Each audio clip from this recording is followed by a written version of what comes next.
Kind reminder of the ever constant danger that faces kings whenever they are on the throne room. Overcome with sheer terror. And clearly in this game, one thing that you can see from the selection is that Brian Senyondo wants good control of the game, and that's why he's got that midfield of Pade Momuzo, Kwalinga, Joseph Akwananaho, and clearly that is an area that Kitara Football Club has got to be on the lookout. And that should be strong motivation for these charges of Brian Senyondo. Well, referee looks at the time, gets it all set, and we are underway. Better than what Donato Kello was doing, and now that they do not have some of their centre backs in, and Wagchu has played center, so Omedi has to be there. Shot coming in, peppered down here by the goalkeeper, and once again Kitara. They would not want to remain in, otherwise they as well as Gaddafi and UPDF are in such a bad position. But now, of course, the thing is that right now Busoka has slightly crept out of that relegation zone, and they just need to maintain. Omedi gets a chance, pulls the trigger, and just like that, he once again is on the bounce, as he has done time and time again.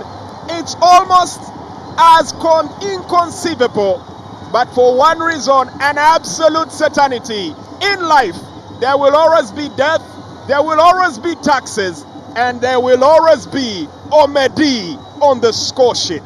Kitara 1, Mbarara City 0. Well, what a finish that was. But you could see how he just walked into that penalty area so majestically with a lot of confidence. And this is exactly what it means for the fans. It eases on the pressure. Now comes the nerves that they had. And I'm sure that for them, the things that he needs to build is his self-esteem. Once he gets that and he believes that he can go out there and score goals, then there's no reason why Mtuhaire cannot be a brilliant player in the future.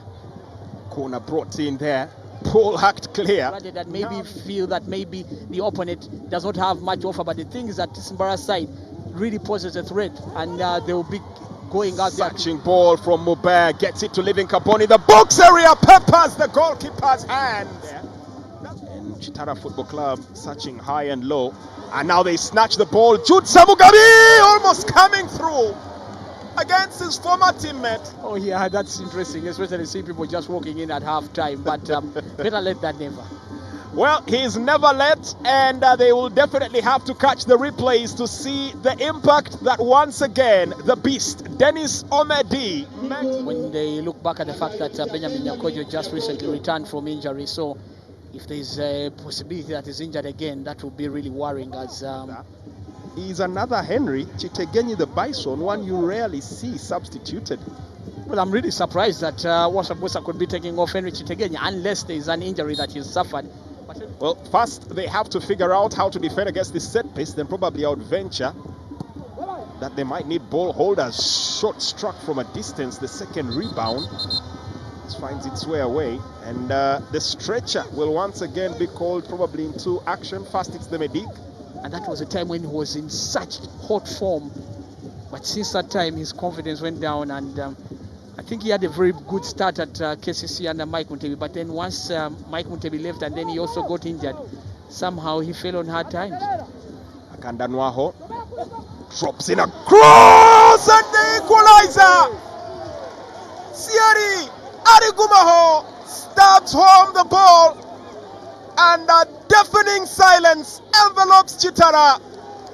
Arigumaho dances in the face of the enemies, and the celebrations will resound far and wide, all the way in Wakiso at Chitende, all the way across the Nile in Jinja for Bull FC, all the way to Wankurukuku for AC Villa, and most especially all the way down in Mbarara at Kacheka.